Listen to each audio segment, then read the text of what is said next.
welcome back to some of you. So thank you for tuning into this. Is it the 7th Breakfast Byte already? Oh my goodness, yeah. I'm gonna miss this so much. The 7th Breakfast Byte on digital citizenship. I'm Elizabeth, mother of 2 rebel girls and lover of all types of music, especially opera, sometimes Eurovision, I don't know, depends on my mood. And I'm director of COFACE Families Europe, and I'm gonna co-host this with Martin, who is a senior in advocacy manager at COFACE Families Europe, specializing in digital affairs. And he will also be our speaker today. Martin. So, hi everyone. You can hear us, you can see us, but we can't hear you or see you. But if you look at the bottom right of your screen, you have the chat feature, which many of you are using already. Say hi and say which country you're from, maybe the organization. That's also always very interesting. When you chat, just please be sure to select panelists and all attendees so that everybody can see what you're saying.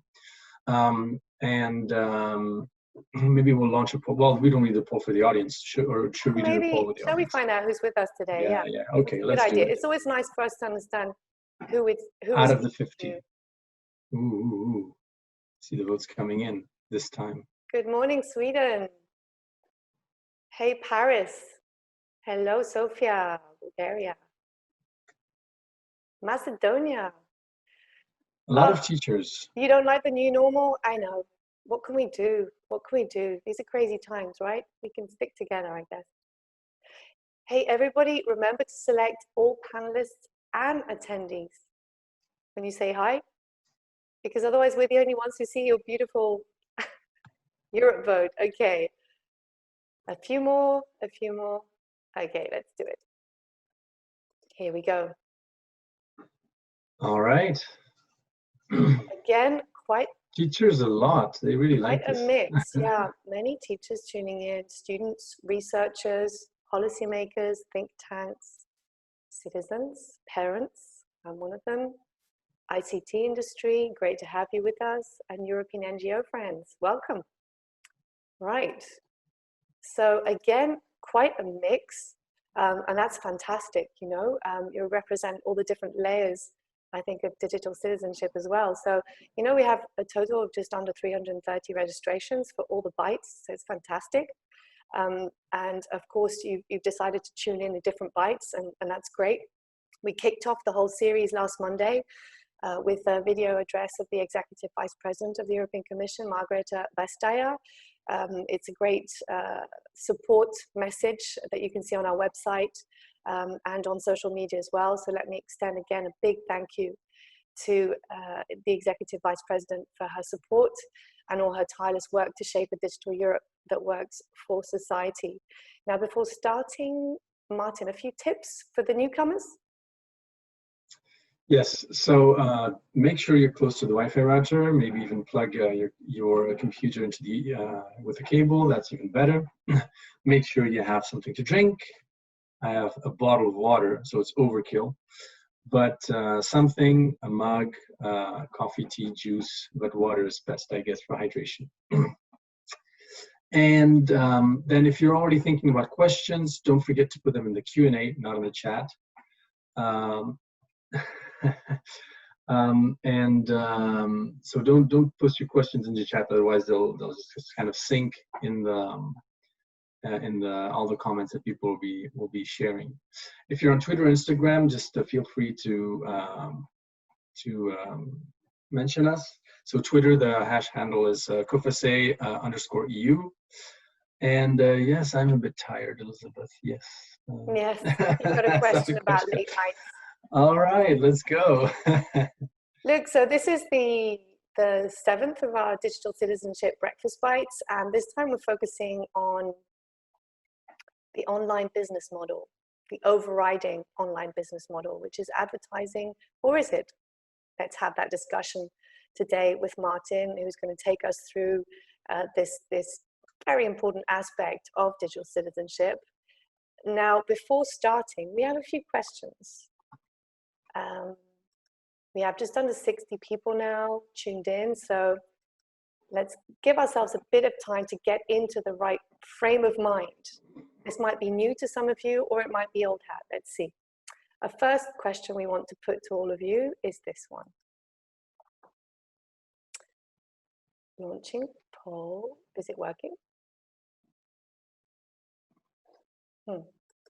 Okay. All good?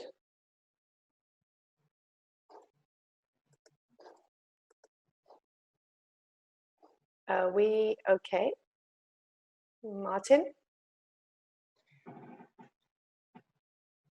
Sorry, was I blocked there a second?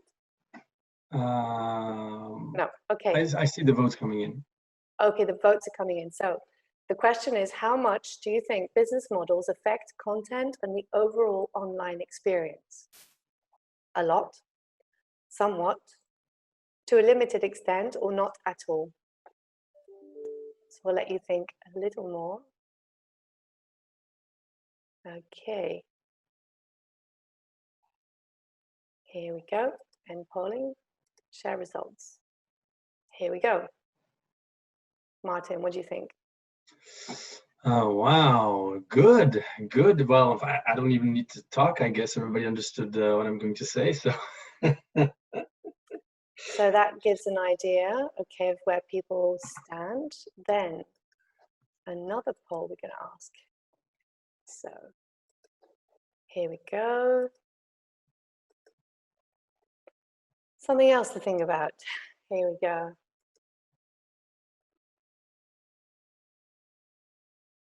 What is the predominant business model online? First option, monthly subscriptions. Second option, one-off licensing. Third option, targeted or behavioral advertising. And the last option, freemium, free to play. Of course, we'll discuss this all now with Martin, but yeah, it's great to get your votes in to understand how you perceive things, where you stand. So we have 60 people tuned in for now. I'll get a few more last votes in. It was kind of a trick question. It is, isn't it? Trick and not, I guess. So, okay, here we go. I'm going to end the polling and share the results. Different opinions there. Yeah.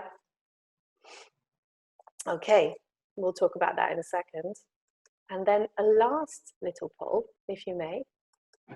Yeah, that one's going to be really interesting. I'm looking forward to the answers. Here we go, last one. Thank you all for doing this with us. It helps a lot. How much are you willing to pay per month for the online services you use? First option, whatever price, my data and privacy are priceless. Second option, up to 100 euros per month.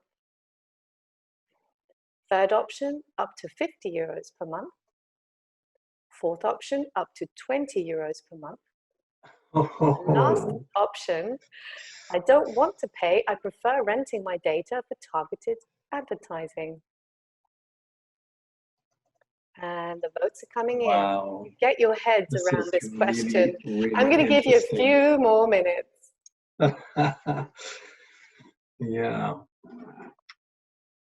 It's often really hard to evaluate actually how much money you generate for online services via advertising.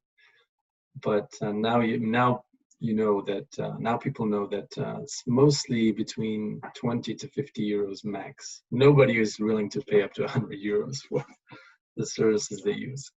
Well, except the people that put whatever price, I guess. Well, but that's more of a statement, I guess, because if it's like 1,000 euros per month.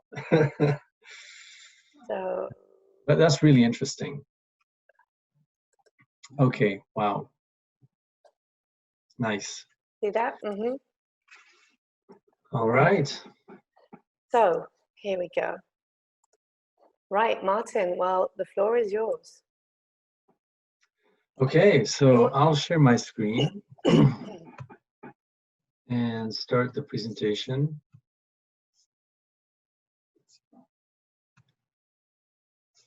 Maybe I'll put this like this. Okay, so business models of the future.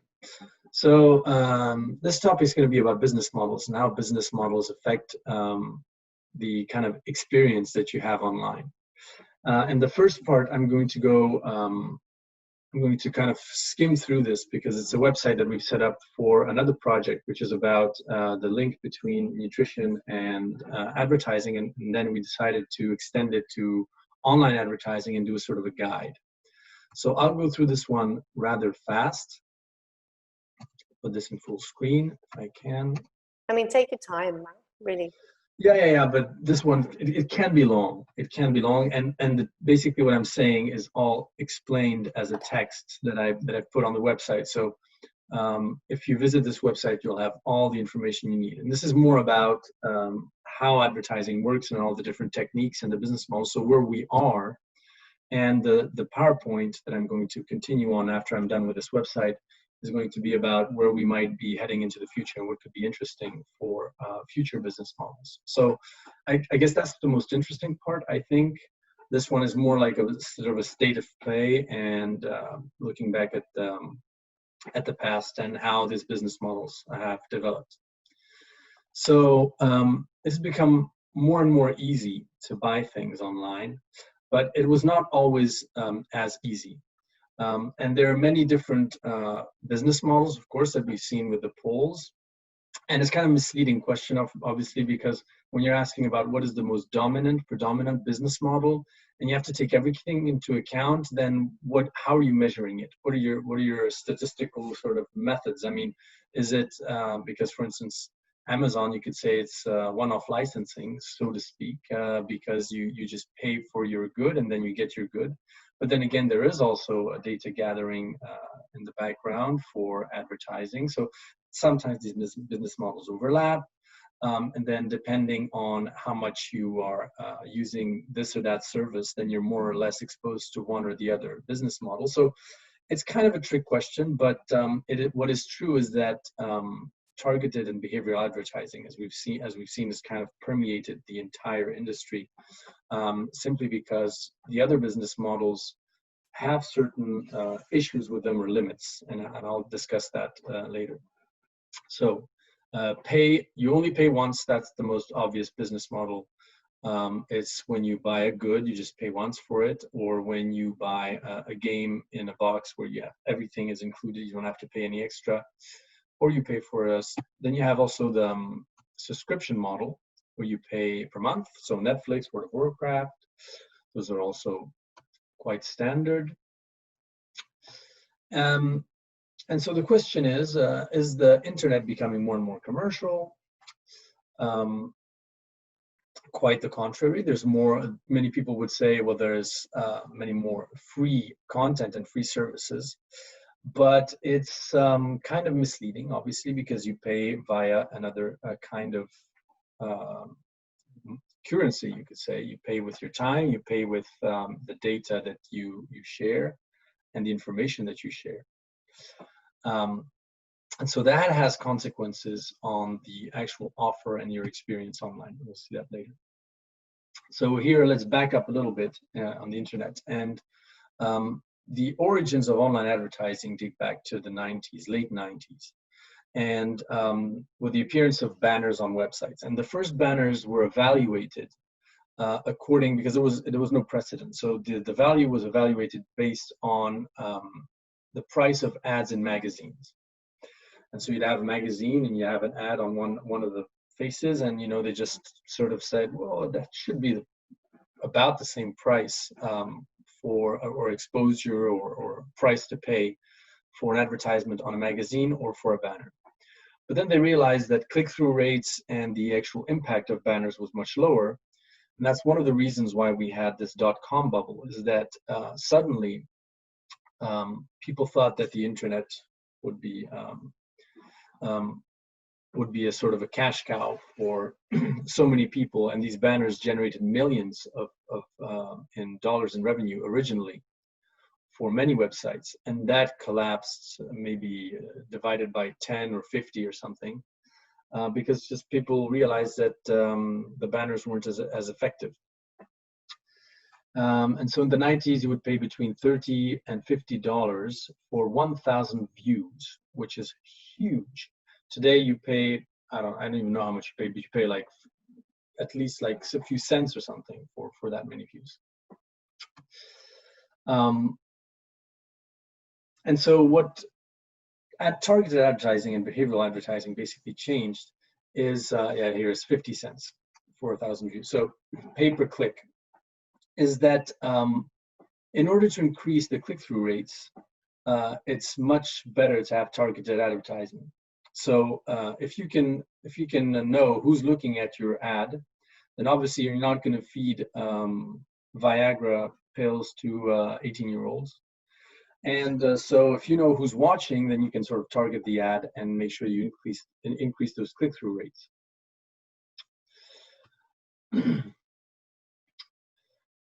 So with Web 2.0, we have new sources of user, a collection of user data, and people are generating a lot of data that can be analyzed to make sure that the ads and what they're being seen is, what they're seeing is really tailored to them specifically. And that's kind of sparked a new golden age of advertising and online shopping in the internet. Because before you had targeted advertisement, you had these annoying pop-ups. I don't know if some of you remember the pop-up windows, but it was just insanely annoying back in the days. And it was more about spamming people. So you could say that targeted advertising to some extent was a good thing, because it got rid of this kind of trying to like really push advertisement on you and put it almost everywhere with pop-up windows, stuff that was irrelevant. On the other hand, it has certain issues like manipulation and all of these things that we'll see in the website later. So, you know, I mean, here I'm just mentioning one of the issues is called psychometrics, which is a political use of targeted advertising that was popularized with the Cambridge Analytica scandal, and like most of you probably heard of it. So when there is a political purpose and when it's used for political aims, then all of this targeted advertising then becomes a little bit more scary. And so here it's not necessarily more about information, it's about emotion. So if people know what gets you triggered, what gets you emotional, what sparks your outrage, for instance, they can tailor the messages that the political messages or campaigns that you see in order for you to have a sort of a knee-jerk reaction and vote or oppose something or be for something or whatever. And so ultimately it's also about untangling this whole issue of free will, as I'm saying here. Because how can we say that people have actually really exercised their free will and free choice if we are in an environment where we're constantly nudged and pushed in all kinds of directions in order to do this or that, take this or that decision, whether it's purchasing decision, whether it's a voting decision. And so it's not even an Orwellian society, because here I'm talking about Orwell, but Aldous Huxley's kind of dystopia where we're just all chipped, you know, and we receive this extra dose of feel good, you know, that is tailored to us in order for us to behave like we're supposed to behave, not in a violent or you know, this kind of physical repressive way, but more in this kind of insidious way where we're constantly nudged and pushed, you know, to do certain things. So the internet more and more commercial. So what? Oh, maybe I know that I have to go first into the techniques. So advertising techniques. Let's just have an overview. So this is just an overview of the evolution of the different techniques that we've seen online emerge as far as advertising. So first you have banners, that's the classical ones, and they've also changed with time. So the first ones were really basic, then you had more animated ones like the Pizza Hut here, you know, which spark more of which attract your attention, form and location, so where they are on the page, interactivity, like when you scroll your mouse over it, it changes, and then you have obviously targeted banners, which is banners that change depending on who's viewing them. Then you have the annoying pop-ups, and you see, I mean, just a fun story, but these used to actually crash my old computer. So when I'd open a page and you had too many pop-ups, then you had like 10 or 20 windows that opened suddenly, and then my computer just froze because it couldn't handle it. So most annoying thing. And pop-ups today actually are more used as a form of a scam than anything else. So for instance, here you have antivirus. You see this, it looks legit, but it's actually a pop-up from a fake antivirus which installs malware when you click on it to disinfect. It says that it detected something, and then it installs a fake antivirus to get, like, to take over your computer. So pop-ups today, like, nobody remembers them except for scams. Then you have native advertising, which is advertising that sort of blends in the content. So you have websites where you have regular articles, like a news website or whatever, and then within the content, so it looks like a random other article, you have articles that are sponsored content. And of course, there are rules for making these visible. Normally, it should say sponsored content, or you should have some kind of notification or a hint that it's not, it is advertising as a disclosure, but it's not always that easy to spot. And so that's also like controversial when you have a scientific website, for instance, where you have where you're supposed to find impartial content, and then you have paid for content. Then, you know, it triggers certain controversies there. You also have native content for product placements. You have some things are on the fence and are really not clear. Like on the internet, for instance, you have unboxing videos which are really popular amongst children, and I've denounced this time and again. Even sometimes they're not even paid by anyone for doing these videos. I mean, very often they are, or they receive some kind of compensation. Like, for instance, they get shipped free toys or free things, free products from these companies to unbox. And those are kind of, are they advertising or not? I would like them to be categorized as advertising, but usually they're categorized as native content, as if these people are just publishing any video. Like, you'd publish a video about you're filming your dog running around the house, and an unboxing video, and it's the same level. You see, it's native content. Well, I think there are gray zones there that need to be clarified. I wouldn't call this native content per se. I would say that is advertising. Then there's also the race between ad blocking tools and innovations in advertising techniques. So you have website takeovers, where you go on a website and then there's a kind of an overlay of an ad. There is advertising where you scroll in your article, and then in the middle there's like an advertisement that just sort of scrolls out and is animated and everything, so it really attracts your attention. Here's another example of a few website takeovers. And so you have ad blocks that are innovating, advertising that is innovating, and there's a kind of cat and mouse game going on between those. Then you have tailored advertising, so that's obviously the pre-screened videos. Cat and mouse between who and who? Ad blocking software and advertising techniques. Okay, thanks. And you have now more and more you have websites that detect whether you're using an ad block, and they're not letting you look at the content if you don't disable it. I mean, it's just a mess. It's a mess. So pre-screening videos, and that's not even pre-screening. Now you know that there's this evolution in advertising where you have more and more advertisements during your video, which is really, sometimes it's really annoying when they put it like every 3 or 4 minutes. I'm really ripping my hair out. Anyways, so social networks, and you have product placements that are really very original. Like, for instance, here you have product placement between Tomb Raider that is delivering or coming for a McDonald's delivery. So you have plenty of different ways to do these product placements. Then you have, and this is really interesting, is viral advertisements. So it's sometimes you just have a page as a company, and you post a video, and you don't even need to actually, or you post some content, you don't even actually need to pay anyone to diffuse it largely. You just rely on users, just create a content that is viral in nature, and that you count on people and sharing themselves, and so the people become the advertisers. And that's really clever.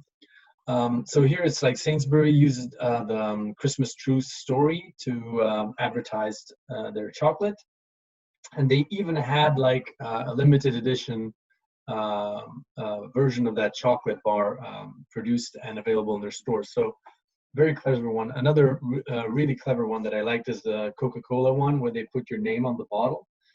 I mean, they just did this. They just changed the design of their bottle, and then they relied on people taking selfies and sharing videos and all that of the Coke bottle, or even like placing that bottle somewhere in their home as a souvenir because they had the name on it.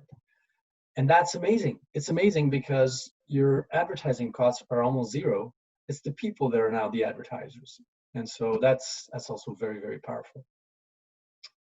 Video games, video games, we have a product as a theme. So here you have Pizza Hero, where you can create your pizza on Domino Pizza. You can even have your custom-made pizza then delivered, simulating running a McDonald's, you know, basically video game themes around food in this case. Then you have so-called informative websites, which are controlled by a brand or company, where it looks like a genuine website for sharing experiences about, you know, how to take care of your baby, how to cook meals for your family. But of course, inside of it, it's all about promoting the products of the companies that are running them. So if you have the recipe for your family, then they'll say, and use this and that product in your recipe, which is of that brand, obviously. AR and VR advertising, that is something that is at the forefront now and being explored because it's still quite new and fresh. So you have these creating virtual environments around a product theme. Here you have an example of an Oreo made into a VR game. You have augmented reality, where you basically can have something like with Google Maps, for instance, it works like you're looking at you're in the street, for instance, and the kind of things that that pop up on your Google Maps, for instance, are usually sponsored. So the first ones that you see before you zoom in are sponsored, or based on what's most relevant. But I mean, it's often sponsored. Or, you know, just this example where you just take your camera out and it suddenly has suggestions for you of where you should go in a street, what is available there. This one is really innovative. So Facebook Messenger now allows businesses to provide augmented reality advertising to its users. So what you can do is test the color of a certain lipstick, or see how a pair of shoes would look in your home or a car or even a phone. And so all of this is like more immersive. You can sort of test your products before you buy them. There's also AR applications that allow you to see what you'd look like with another set of clothes. And augmented reality, by the way, we have an example of Liz, and her background is augmented reality. It's AI that identifies the silhouette of Liz and then isolates her and puts her in another environment. So it's a form of augmented reality, and that is also very powerful for advertising. And then you have advertisements in applications. That's also very classical. Internet of Things is a big one. What's really a big opportunity, not only for advertising, but just for the consumer kind of, how should I say, like making sure that consumers are consistent in their decisions and stay how should I say, with one brand, yeah, with one brand for life, is automated purchasing decisions. So whenever you run out of milk, the fridge buys another bottle of milk, and you don't have to worry about anything. It looks at whether your products are about to expire and notifies you and gives you suggestions about recipes, for instance. But then the recipe and the ingredients that it's going to select, are they going to be organic from your local food store, or are they going to be products that are from companies that want to sell stuff to you? And these automated purchasing decisions, customer loyalty is something really important to branding, because you have a sort of a very stable and predictable revenue stream. And so that's why it's really nice to have subscription fees and having a steady user growth, because then all of the unknowns and uncertainties are out. And for a business, it's really, that is one of the biggest challenges. And we've seen this with the coronavirus crisis. If you don't have a stable consumer base, then within 1 or 2 months, you can go bankrupt. You can just go bust. So these automated purchasing decisions are definitely something to look out for, because it can be convenient and so to a certain extent, but then is it locking you into just eating the same stuff over and over again for life? So that's a big question. But you have all kinds of other things like smart watches that can display context appropriate content, other smart appliances, even your washing powder for your washing machine. It's just applicable to everything.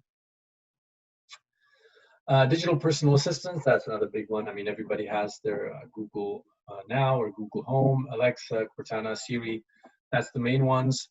And how you interact with them, what data they sell, what automated features they have for purchasing things. All of those things are to be looked out for in the future now. And I wonder how widespread that is in Europe. Well, I know quite a few people that have these, even because they have features like controlling the lights in your home automatically.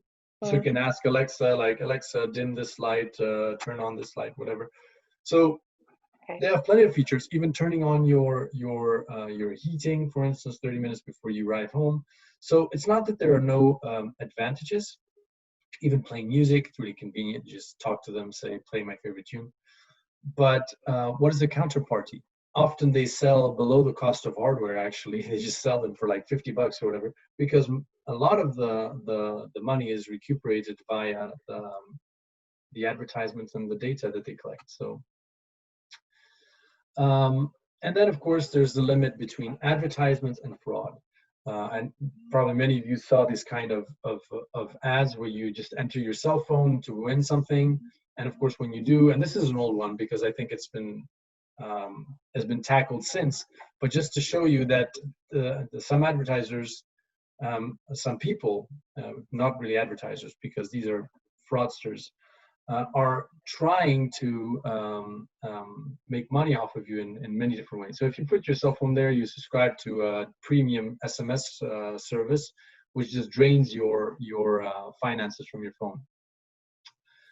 Pre-ticked boxes when you install programs, for instance. You have free programs, but then if you're not careful when you click next, it installs certain crap on your computer that you have really difficulty to get rid of afterwards. And then the confusing download buttons. You don't know where you're supposed to click to download things because there's download everywhere. But in order to get the software that you're actually looking for. So there are plenty of, it's really difficult sometimes to find the boundary between advertisement and fraud. So you might say, well, okay, so what? So there's advertisement. So one of the things is, you can see that advertisements has been really increasing overall on the internet steadily.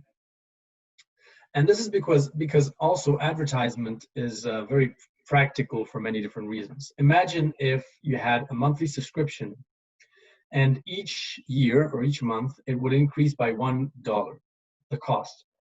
Most users would go crazy.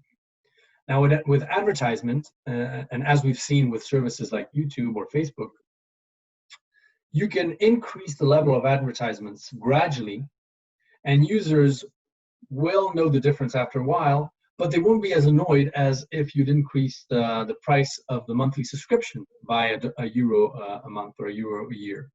And so on YouTube, you didn't have any pre-screening videos in the beginning. Then you had one pre-screening video, which you could immediately skip. Then you had one pre-screening video that you could only skip after 5 seconds. Then you had some that you had to actually watch through. And now you have multiple videos that you have to watch, multiple advertisements that you have to watch through a half-an-hour video. And that can be every 5 minutes, every 10 minutes. Some videos is just insane how many advertisements they put there. And that's just to increase their revenue stream. But it's really annoying for users. And so you see, you can, and for Google, that means, or for YouTube, it means an increased revenue stream from advertisements as well. So you see that this model is very attractive because you can increase your revenue without having these kind of sort of oppositions from users or people crying out loud, crying out against it. Even though they're annoyed, they're still using it. So for Facebook, it's like 1 post out of 10 is advertisement, then 1 post out of 5, and then you have videos on it and that launch automatically and all that stuff. So some of the consequences, of course, is wasted time because, well, first of all, there's an incentive for all of these services to keep you there as long as possible in order to maximize revenue stream, but also all the wasted time that you waste looking at those advertisements, of course. So that's the first consequences. And actually, I have to kind of accelerate. Sorry. No, you're doing great. You're doing great. Well, yeah. So I still have some Please slides to go through on the because PowerPoint. this is really important info. But people can go back to this because all of this is explained on the website. So filter bubbles, that's also one of the consequences. In order for you to stay longer on those websites, or these services, then the content that you're being shown is tailored to what you already like, which means you're not exposed to more diversified content, which means it already conforms you to what you're already thinking. So it doesn't stimulate debate, critical thinking, and all these things. Drop in quality content, that is, many articles are geared to be just clickbait. So you have all these articles that start with, you'll never guess what happens after this minute, or top 3 or top 5 lists for doing this or that, you know, shocking revelations about conspiracy theories and all that, and cats and whatnot. And that is also because the business model is, when you've seen the ad, whether it's the pre-screening video or whether it's the impression, the view, then the money is made. They don't care if you leave the article mid article, or if it's poorly written. As long as you clicked, it's fine. And so you have many examples of junk articles that are worthless or that are redundant just because they are click-worthy. So fake news also is indirectly linked to this, because obviously people understand that by writing things that are not true, they can attract people to their website. Now, obviously, many platforms try to tackle this by cutting off the revenue stream of many openly fake platforms for fake news, but it's still a problem. Like the actual business model is kind of incentive for doing fake news, writing things that are not true just because you're going to have an increased revenue stream. Then there's a problem of advertising without limits. That is, as we've seen, the techniques, the advertisement techniques have been evolving over the decades continuously. And they're more and more intrusive, more and more in your face. And so what's the limit? What's the limit? Like how many notifications on your phone? And there's this constant push and pull, you know, of advertisements wanting to expose you to more and more. And then on the other hand, users that are more and more frustrated, and you have all these tools to sort of customize how much notifications you get. And so sometimes you go too much forward in the advertisements you're exposed to. Sometimes you go a little bit backwards. And so it's the constant, this constant battle between exposing you to more and more ads and finding this balance. And what I'm deploring, for instance, is that there's no equivalent in terms of the physical limits on advertising in the real world, like you wouldn't allow an advertisement to be placed on your front lawn, for instance, in your garden. Online, you don't have these kind of limits. And so that's one of the things that we're pushing for at COFACE, is to have some kind of limits. Eating their cake without paying for the cake. Well, it may be no longer true in the future, but basically when you quote unquote pay for services with your data, you're not considered as a consumer, technically speaking, because how would you get compensated if something goes wrong? How would they reimburse you? There is no actual contract like in consumer law. When you pay with euros, you have a certain number of rights. Now, we've asked for this with COFACE Families Europe to add in the Consumer Directive revision that even if you pay with your data and the service is quote unquote free, you're still considered a consumer, which means you still have the same rights. So let's see how that plays out. But before that, even when you were using these services and paying with your data, quote unquote, you weren't considered as a consumer.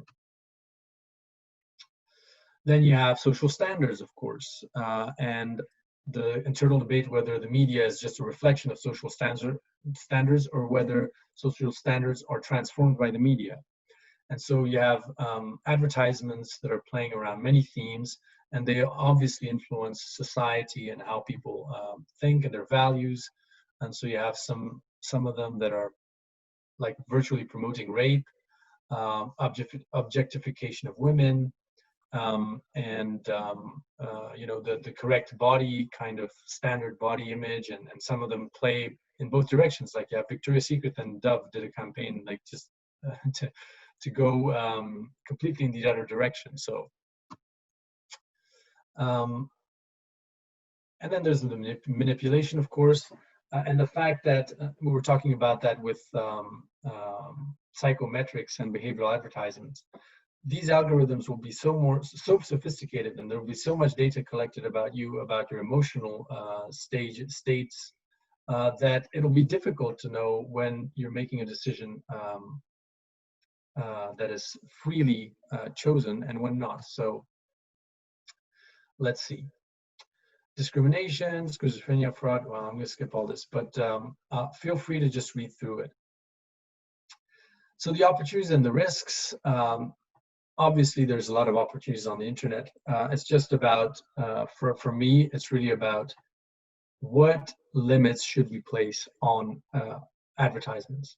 And so this is like one of the caricatures, you know, like how far are we going? Are we going to let people project advertisements on the moon in the future? We have to find some kind of limits. And the European Commission, when they did the AVMSD, the Audiovisual Media Services Directive, I wanted some kind of rules to be transposed to the online, because, for instance, on TV, you can have ads can only be 20% of an hour. So 12 minutes per hour can be advertisements on TV, more or less. It's a little bit more complex, but more or less. There's no equivalent for online. There's no equivalent in terms of the number of posts on Facebook. Like, should advertisement be a maximum of 1 post out of 5 or 1 out of 10? On YouTube, how long should be the pre-screening videos? How many per hour? There's no equivalent. And I think we need some kind of standard like that. Otherwise, the sky's the limit. I mean, the EU regulator is making huge, you know, efforts to have legislation to create a level playing field between traditional advertisers and online advertisers. And one of the participants in the chat refers to different EU regulations or directives, like the AVMSD, the Audio Visual Media Services Directive. Mm-hmm.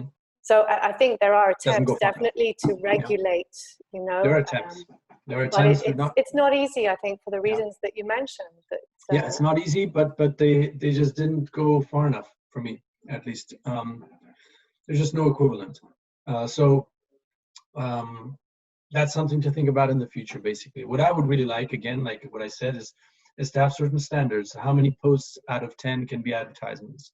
How long should be the pre-screening videos per hour of a YouTube video? Like, set maximums. But that Martin, is, of course, Could you put the link to the website you were on before in the chat? Okay, in the chat. Well, I mean, don't Yeah, we've worry. got. We'll post it. We'll post it. It's in the PowerPoint. We'll post it later so people Okay, Chris, if listen to that's me. okay, in answer to your question. Don't Yeah? worry. We'll put the link. So all of this is assuming, of course, that the business models that we have right now we're going to keep, but I'm not so sure. Now, I don't know if you can see this simply explain freemium. It's a really funny joke. There's just two people saying, one is asking, what's freemium? Then the other pauses, and then you don't see its response because you have to log in to see the content. Anyway, geek joke. So first of all, one of the other things that I'd like to say is that we really need more transparency about business models. We really need more data about how much money is really generated from advertisements in games, apps, websites. How much time is quote unquote wasted looking at ads on average per user. All of these things are important metrics and data for people to make choices about whether they're willing to pay for stuff or not, and how much their services are worth and how much their data is worth. All of that is really important. Other things that we've suggested as COFACE is how much money do players spend on average on games with a freemium or in-app purchase business model? So that there's the trap of this micropayments. Like when you pay a few cents every now and then, it's much harder to keep track of how much you're actually spending. And then when you get the bill at the end of the month or end of the year, then you realize it's a couple of €100. And you don't really know how it compares to buying a game that is with everything included, like a one-off license, and you have everything and you don't need to add anything to it. And so that's really problematic, because when you're making a choice between that, like you're tempted to download this free app, and then there's another app that is equivalent but it's €5. Well, how do you know which one is actually cheaper? How do you know? And you don't know. Maybe the freemium one, once you've had to unlock all of the different features, it'll be €10 and not 5 that you'll have paid.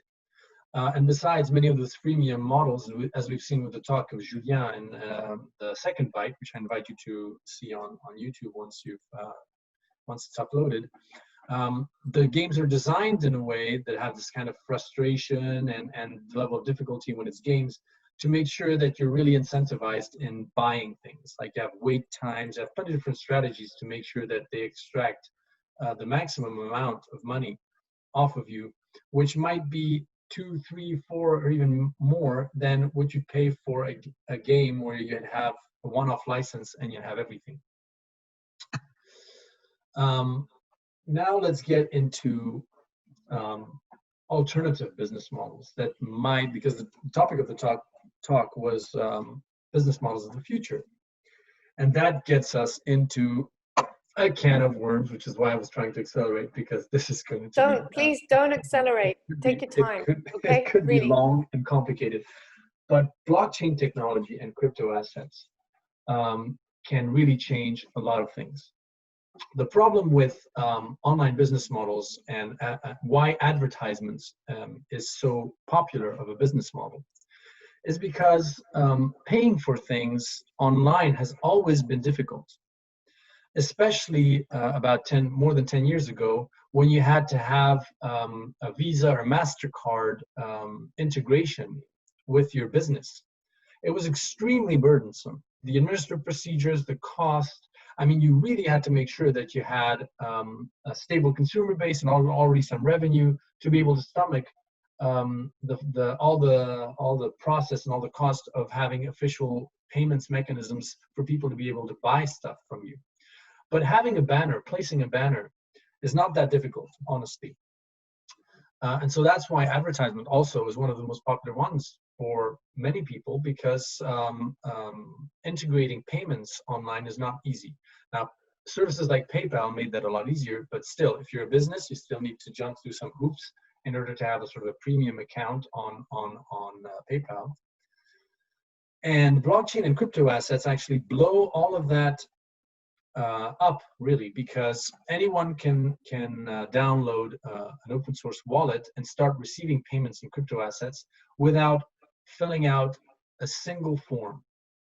Now, at this point, I was going to ask whether people know what blockchain is and try to explain things.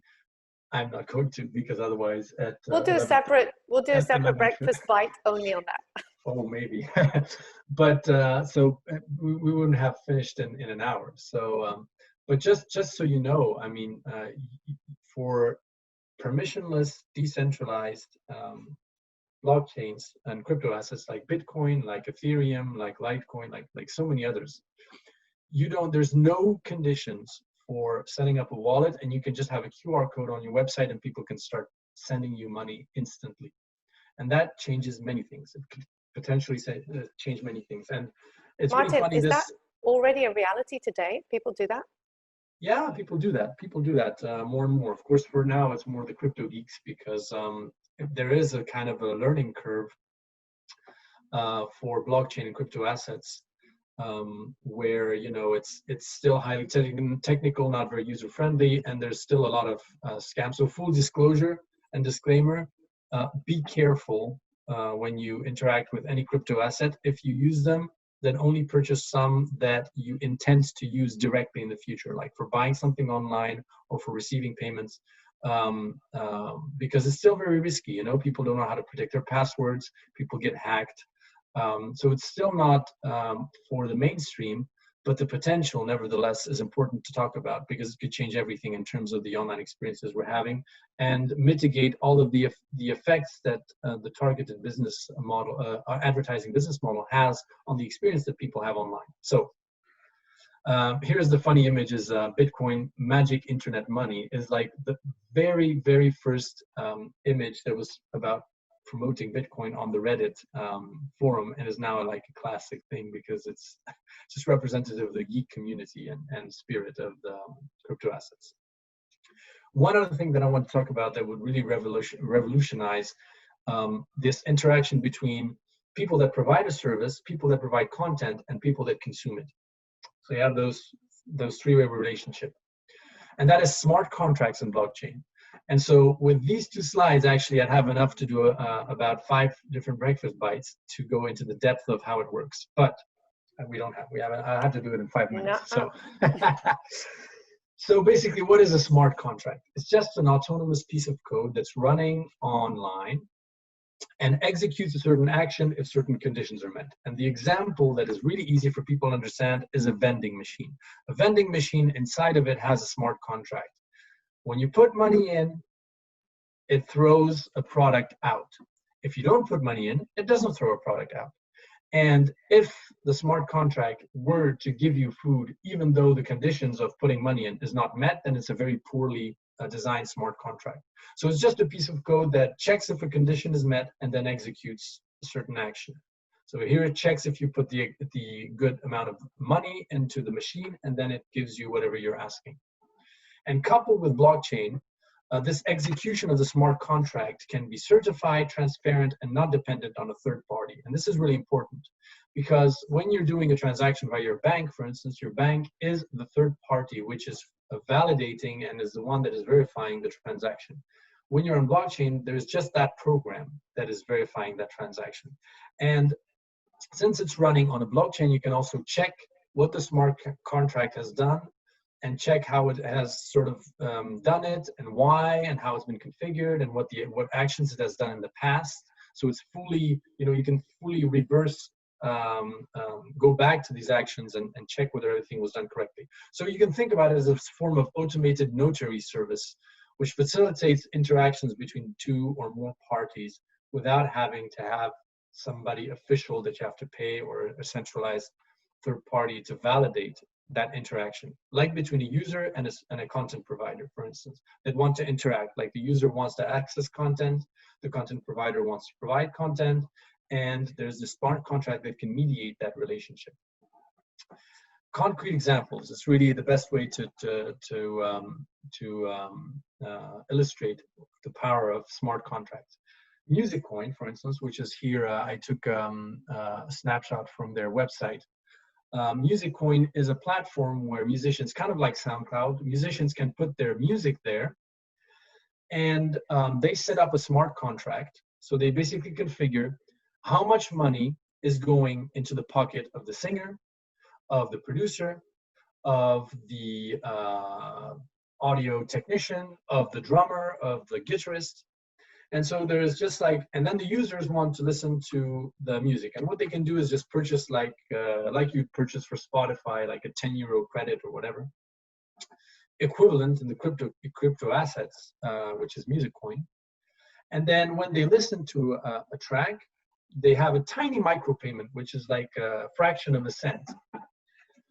And that fraction of a cent is then divided according to what the smart contract has specified. So for instance, 10% goes to the singer, 15% goes to the drummer, 20% goes to the producer, and all of that without any third party that has to actually get those funds, manage those funds, or do whatever. It's just a contract that automatically sort of channels the money towards the people that worked on producing that song according to what they agreed collectively.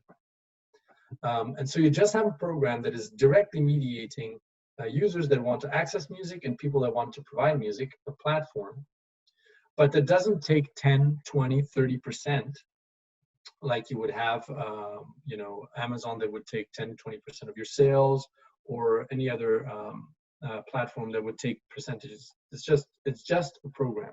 And this is an existing platform being used. Yes, it exists. So people can look it up. It's just music coin. And there are others. There's Art Byte also, which is for all types of arts. So that's for, drawings. It's for videos, paintings, all kinds of things. Another example, Open Bazaar, which is a decentralized form of Amazon. So anyone can basically set up a store there and start selling stuff and ask for crypto assets in exchange. And so there, the problem is the fact that you need an escrow service. And an escrow service is when there's a conflict between the person that purchased the good and the seller. You need to have a third party usually to resolve conflicts. And for that, you need a smart contract that sort of mediate. You have a system of moderators and mediators that get remunerated a tiny fraction of the transaction if there is a problem. And they leverage smart contracts to be able to make decisions and unlock the funds. Like for instance, if the mediator is on your side, then you have 2 votes out of 3 and you can release the funds so you get refunded. If the mediator sides with the trader, then they get 2 votes out of 3 and the funds get transferred from your account to the trader. And so it's also a tool for conflict resolution, smart contracts, for instance. So there doesn't have to be an actual official third party like a business or whatever to resolve conflicts. Decentralized web hosting, smart contracts for managing decentralized web hosting. Now I won't go into the detail of explaining how what's this works. The link between advertising? What is the link again? The link is these are different business models for making different services be able to run. So don't forget that this talk is about business models, not about advertising, even though I talked about advertising a lot because it's the dominant business model. But basically, so now you're looking at other contracts business and models. crypto assets, exactly, would allow for completely different business models to emerge. One's based on tiny micropayments. Like I asked the question before, how much people are willing to pay per month for services. And so there is a new form, there can be a new form of business model emerging thanks to crypto assets, which would rely on micropayments, but much more micro than they are now. Like right now, for instance, you cannot break your euros into more than 1 cent. 1 cent is the minimum amount of money that you can transfer because it cannot be broken down any more granularly. And even like nobody is making 1 cent payments from your account to another account. It's just it's not efficient. It's not efficient. Geek alert here, geek alert. You're losing me. You're losing me. But yeah, okay. Sorry. Do my best. But anyways, hopefully people, I'll be able to answer questions that people don't understand. But basically, micropayments, you can break down crypto assets into tiny, tiny, tiny fractions. Once, of course, you optimize transaction costs, but nevertheless, you can break down these transactions into tiny, tiny micropayments. And what that means is what users could experience in the future is just recharging an account of crypto assets, for instance, of one crypto asset of 20 euros, for instance, and then just going on various services, be it listening to music or buying things online or a decentralized social network. And every time they're on that network, every time they post something, every time they spend time on it or they listen to music, a tiny little fraction of that crypto asset that they purchased is going to be taken, like sending an SMS, but it will be even less. Like it will be like 0.001 cents, for instance. And so it's pay as you go, basically. But those millions and millions of these microtransactions could amount for a lot of money for the people that are making that music or running those websites. Right now, most of that value is swallowed up by advertisements. I think that YouTube, they revised their content providers sort of policy or whatever, and the revenue that YouTubers make from having millions of views is tiny compared to what it used to be. Tiny. So they only get a tiny little fraction of the value that they generate. And there are plenty of other problems. But in any case, smart contracts in blockchain can enable a completely different kind of internet. So here is one that I want to really spend a little bit more time on. More transparent. We have about 5 minutes. 5 minutes, okay. So Brave browser is a browser that you can download. It's kind of like an alternative to Chrome or Internet Explorer. And when you go on content that is compatible with the Brave browser, it will show you advertisements that an advertiser has paid for via the Brave browser itself. So it had to purchase that advertisement space from the Brave browser, and then the Brave browser remunerates you as a user because you're looking at that content, you're looking at that ad, so you get money actually for spending time on that website looking at the ad, and the publisher also gets that crypto asset, and that crypto asset can then be, converted back into whatever currency you want. But there you have like this triptych relationship between the advertiser, the publisher, and the user, which is much more transparent because here is via this Brave browser, which obviously tells you how much you're receiving for it. And you as a user can even tip publishers or content creators with those tokens that you receive so that they get more money for the contents that they produce. Question, this is actually something that exists? It works. It's just that it needs to pick up, like there's a million. But sorry, so this exists? Yeah, it exists. Okay. There's about a million users already. Okay. Of the Brave browser, but it's just about the network effect, and people knowing about it and using it. So yeah. Problem. So this is my last slide, I think. Yes. What I really want to drill down, but I mean, most people already got it because it was the first question and most people answered a lot. So incentives are very powerful. And so business models also are very powerful in shaping the contents and the services, the experience that you have online, and in shaping the contents that the services that you use and the content that you see. So for instance, if you had a business model that would not reward the instant clickbait, like for instance, when you click and you see the ad and the money is made, if it would be a business model that would rely on time spent, total time spent on the content, as opposed to just seeing the ad, then it would already transform the internet greatly. I mean, I'm not saying we have to switch to that, but just think about it. Imagine if the longer you spent on a website reading an article, the more money the publisher makes.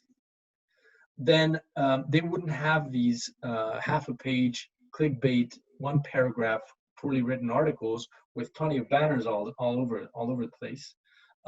It would completely transform the way that people write, the way that people share content, because they want to keep people there as long as possible reading quality content. So, I mean, I'm just throwing that out there just to show that the way that you design your service is going to affect, or the business model is going to affect the content that's going to be produced there and all these things. We also absolutely need incentives for content curators and moderators. So with all of that information out there, it's more important than ever to have people that spend time curating content, reviewing content, promoting quality content. Like, for instance, you have people that make playlists on YouTube that are of, on different topics, or that spend time classifying things. There's no business model for them for the moment, but there should be in the future, because it's a real added value when you have so much information to sift through, and you find someone like a parent, a really motivated parent, that spent a lot of time thinking about, researching quality content for the children, for instance, of a certain age, and categorize all of that. That is invaluable for users. So business models for algorithm developers for design tools to sort content. That's also something. Like right now, you have these algorithms which are proprietary. You don't have an option on YouTube or Facebook to use, or even Google on search, to use an algorithm outside of the ones that are provided by those services. And that means is whatever that algorithm decides is best for you to see is what you're going to see. What I would like is to have is to blow that up, is to allow for people to choose what algorithm they want to use in order to sort the content that they see on the different services that they use. That would be a real game changer as well, because then you have competition in designing algorithms that are tailored to what people want, not what the platform, not what is in the best interest of the platform. And so the last point is always be careful about the business models. You have to always have a careful reflection on how the business models work, since it has real effects. And here it's the argument of the GAFAs, basically Google, Amazon, Facebook, Apple, and we could add Microsoft to that. They're defending the free and advertisement-based model on the grounds that it's an equalizer. And they're right to a certain extent, which is sad in a way. That is, they're saying that if they switch to a subscription-based model, then very poor families, very poor people that don't have even 20 euros to spend a month on those services would not be able to access certain high-quality content. And here, even though you have all of the side effects that I mentioned, at least no matter how rich you are, you have access to the same YouTube videos, the same search engine, the same content. So there is a trade-off, definitely, in the different business models you choose. But I think there is a possibility with blockchain, crypto assets, and many other ways, even just making advertisement more transparent, or putting a limit as to how far you can go in that business model, to make it to balance it out with all the other ones. That it's not necessarily the most predominant, or the one that is most used just by default, just because we don't have no alternative, and because it's the less regulated one where they can do whatever they want virtually, and where you have almost no limit on these advertisements. They have so many gray zones, so many problems, like unboxing videos and all these things. And I'll stop here because I could go on, but you could. I could. You covered a lot. So I'll stop. Thanks a lot, Martin. So we have different questions right there. So thanks for the concluding slide, because that kind of helped, I think, put it all together, because you hopped over to 2030 there for a second in the future, and you kind of lost me, to be honest. So I'm going to bring it back to 2020. Not that these things aren't happening, but clearly, they're not mainstream yet. And I think if we want to shape the internet, we need that kind of knowledge. It comes back to what Andrea was saying last Monday. But we have a few questions on the first part, which looked at advertising. And different people are commenting. Please, when you comment, put all panelists and attendees so that everybody can see, because you're putting really interesting stuff in there. And look, we have a question in relation to, so from Age Platform Europe, couldn't standards, so this is back to the whole advertising online as opposed to the traditional So with the new media as opposed to the traditional media, couldn't standards be technology neutral? Are you considering YouTube an audiovisual media just like radio or TV? And websites such as Facebook more like print media?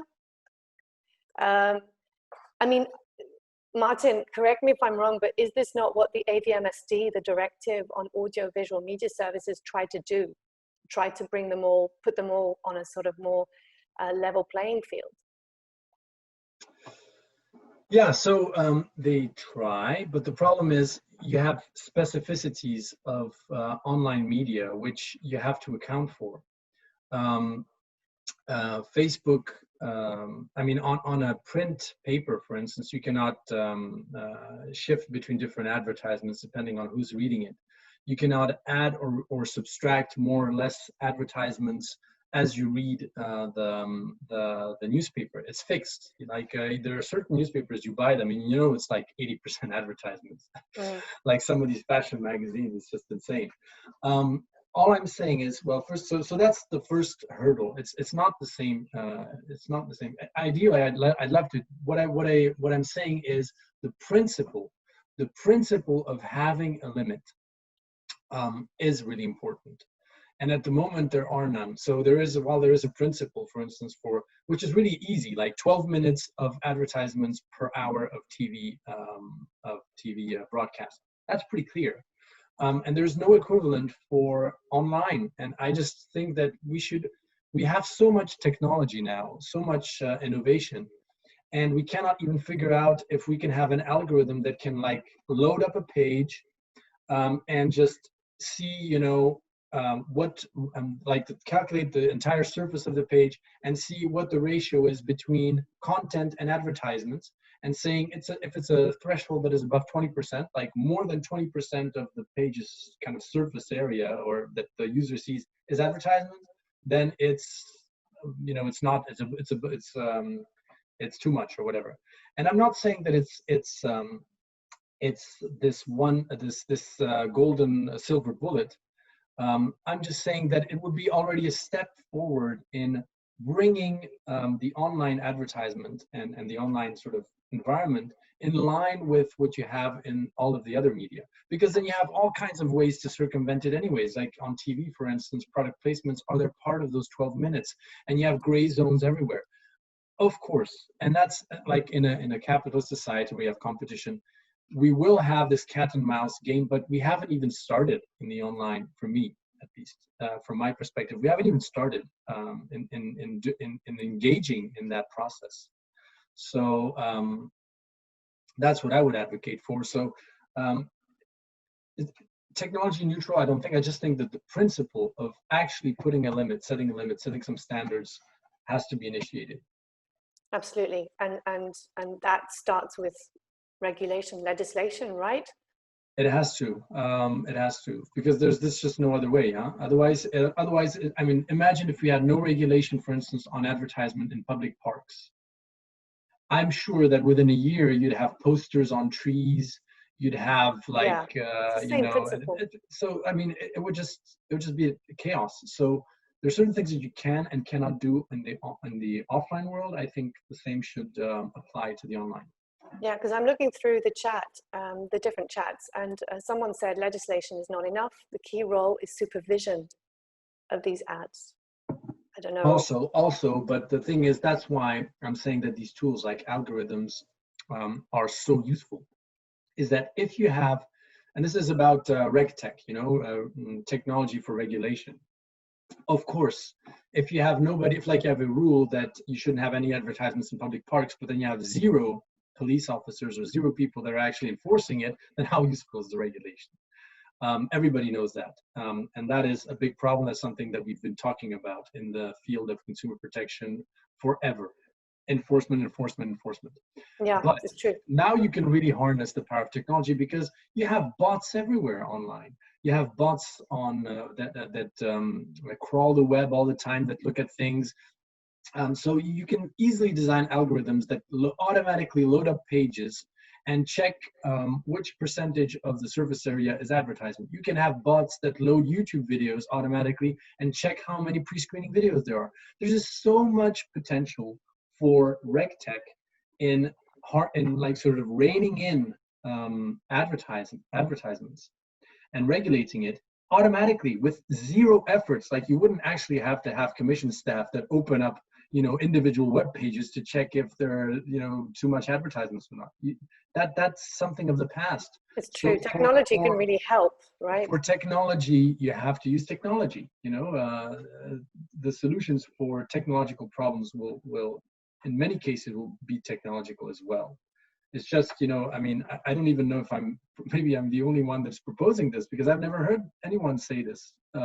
So, yeah. Well, I think the comments in the chat indicate that people really liked your presentation, and it was a real eye-opener. There's one comment here.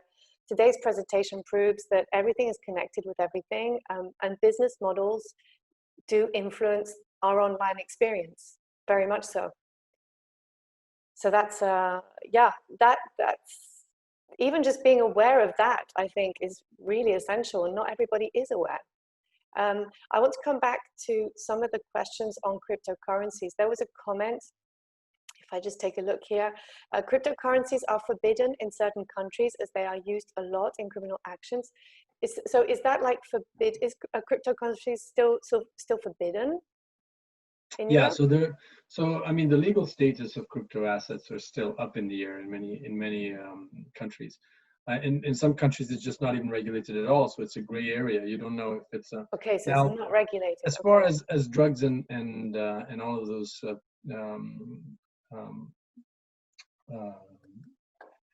fraud and all that stuff, it's about 1%. 1% is illegal activity. Apparently, there's been research done on the amount of transactions that are for. But then again,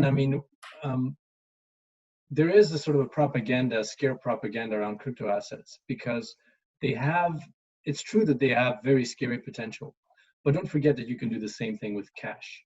That is, cash is the predominant means for human trafficking, drugs, and all these things, because it is untraceable, anonymous, and still nobody, when you're paying with your cash at the local store, nobody's like, oh my God, Martin, you criminal. Today, if you own crypto assets, people are like, oh, Martin, you criminal. So, but the reason why there's this propaganda against crypto assets is that they go much farther in the possibilities that you can do with it. Of course, you cannot pay with cash over the internet. I cannot send an envelope with cash all the way to you when I'm using a digital service. And also because cash is still within the realm of control of and issued by states, whereas crypto assets are completely independent. So anytime you have anything that sort of competes with the power structure in place, of course you're going to have a scare. It's like thinking that the kings and noblemen were not scared when the Democrats and the bourgeoisie, sort of emerged. Of course they are. When you have anything that challenges sort of the status quo, and then it's going to attract people that. But here, I really focused on the potential for using crypto assets for developing a decentralized web, not for what many of the people inside the crypto assets community are pushing for, which is, let's get rid of the banks, let's get rid of the states, let's create a crypto anarchist Smurf village where we all use Bitcoin. And I mean, there are those kind of people, but that's not the real opportunity I find behind this technology. I mean, indeed, there's another comment on, and I'll read it out here. I see the interest of reducing intermediaries with crypto assets. But if there is no control whatsoever about payments and providers, the potential for fraud is huge, especially for people who do not bother verifying who the vendor of something is. And it's true, you were stating, the pros and cons of this, like, yes, decentralized web, but, and decentralized business models, but zero control. So the question from Age Platform Europe again is, are there intermediate solutions, sort of in between what we have today and total decentralization? Yeah, so I mean, like I said, I mean, it's still not very user friendly. For instance, Philippe is from Age Platform, which is representing the elderly, and for them, you need something that is really safe, well designed, and so for that, you'll have to wait for third-party people that set up services that are working almost in the same way as the ones that we have. And I was talking about Open Bazaar, for instance. The interface is really nice, it's very intuitive, it's very easy to use. I mean, we can try these out, right? And yeah, with you your can try that. presentation, we can go and explore. And having this escrow service of having a sort of person that is a mediator helps, because otherwise, yes, you are left to your own devices. And once you transfer money with a crypto asset, if you don't know who you're transferring it to, you don't actually know their address or their name or whatever, then it's gone. It's over. You cannot reverse that transaction. Whereas, for instance, on a credit card, if somebody stole your credit card number, you can have a number to call and you can block the payment. So definitely, it's early. It's too early for this technology for many people, and it's mostly for people that feel comfortable with exploring new ways of interacting and purchasing things online. But these layers above this technology sort of layers above that are really that have a nice interface and that have all these safety features included are going to emerge. Now there are more and more phones, for instance. I think the Galaxy S11 and S20 include a hardware wallet for crypto assets in the phone. And so if you have more and more people and more businesses and more players in this field understanding the potential and working on it, then it will become safer and safer for the regular user, and it's not going to be only for geeks. So it's going to happen, but it's going to take a little while. Mm-hmm. And then there's a question from Annemie, actually, saying thank you very much for the presentation. And she's asking, on the topic of business models for the future, is there anything, what can we do as consumers, parents, NGOs? Well, I mean, apart from obviously educate ourselves first of all, but you know, it's quite a world, you know. Yeah, I like the commercial-free commercial-free childhood. I like that. I talk about that website all the time, like saying that maybe children should be protected from advertising. So thanks for sharing. We indeed support that same kind of idea. And the children below 18 should be treated differently on the internet? Yes. Well, at least not be exposed to so much advertisement, so much commercial pressures. That's indeed something we advocate for. It's commercial pressures also, more than just advertising. But anyways, so what can we do? I mean, the first thing, of course, education is important, but I think what's important is to sort of try things out. Mm-hmm. Try out certain new ways of interacting, of doing things. Try out some of these streaming platforms for music. Play around with them. You don't need to spend 10,000 euros or speculate or anything. You can buy a tiny little amount. You can buy a tiny amount of crypto assets because you want to buy something that someone's selling on Open Bazaar just to see how it works. And I think that would really be something that's important. It's about trying things out. You know, I mean, I like to compare this like moving from the horse cart and the horse to the car, you know, and that shift was gradual, and people had to get familiar with cars, and they were not safe in the beginning, and many people died because, you know, and many cars broke down. And yet we're still driving them today happily, and we're also probably going to transition to something more sustainable in the future. And that's how change happens. You know, you have this kind of, it's like a wave, you know, there's crashing and another one is like taking over. And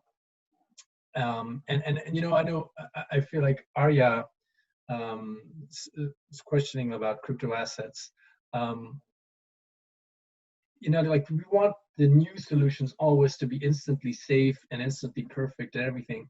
But we live in an imperfect world, and it's always going to be this kind of, you know, flow or things which gradually get better but are never perfect. So this attempt of making things perfect is nice in terms of the ultimate, but we should be like, how should I say, just lucid about what we can achieve. For instance, here, you know, she asked a question about, but can't an article stay open for hours and nobody being there? yeah, of course, you can have different solutions. You don't have to have a camera necessarily there. I mean, you can have something, if you don't scroll around for more than 5 minutes and it's stopped. I mean, again, like I really want to be clear that I'm not proposing any silver bullets here. I'm just trying to open up your minds to thinking. You blew my mind. Well, to think differently about how we can remunerate content providers, how we can diversify the kind of business models that are out there, so that we don't just have one shared common experience, and that is an increased amount of targeted advertisements everywhere. That's the experience that everybody has for the moment, with its side effects that I have listed already, which is, you know, poor quality content, fake news, and filter bubbles, and all kinds of other things. Yeah, I mean, it's about critical thinking online, and this is part of the discussion, you know, giving us some tips on things to try out. And in response to your question, June, I think, Martin, you're going to integrate these different links in your PowerPoint, right? So the links. Oh yeah, okay. So the different things you referred to, like Open Bazaar, etc. They'll be integrated in the PowerPoint, right? You can easily find them by Googling them, but I can definitely include a link in the PowerPoint instead of just having the reference. So you just need to click on it. We'll see how to do it, but we'll put the PowerPoint online so you can really do some testing, and that can be your homework, actually. Yeah, report back. Try things out. It's like you said, Martin. I mean, we're there to discuss, debate, try to have a critical mind about the world, the online world around us. And I think you've really given us plenty of food for thought here. And I think and apologies, because blockchain and smart contracts is not something that you explain in 5 minutes typically. It's not. So but it's so great. Maybe I'll do a talk that's a little bit. I think we can organize something. We have to think about it, you know, because I think it's worth expanding. Just to spread the knowledge, I guess. Yeah, and thanks for the comments in the chat. I tried to, I'm all for a second series here, you know, let's see how things go. There's lots of interesting links and comments in the chat. I tried to integrate most of them. Martin, I don't know, do you want to say a final word before I wrap up, or? Well, I'm really looking forward to the presentation tomorrow with the youngsters. That'd be really interesting, because I'm really curious about what they think about emerging technologies, whether they take interest in business models and blockchain and all these things, and I don't know. Or even more basic, do they want to be digital citizens? Yeah, exactly. And whether they want to pay for content, or whether they're happy with the business model as it is. So I'm really looking forward to tomorrow's session and wrapping it up with all of you people. Great. Well, listen, thank you so much, Martin, for the great presentation. It will be online, and the video recording will be available probably end of May-ish. So thanks to all of you for your comments, questions. We will be delighted to talk to the big youth ambassadors tomorrow for the last breakfast bite. So I guess, see some of you tomorrow. If not, let's stay in touch. And have a great rest of day. Okay? Thank you, everybody. You're great. Thank you. You're the best. Bye. Thank you.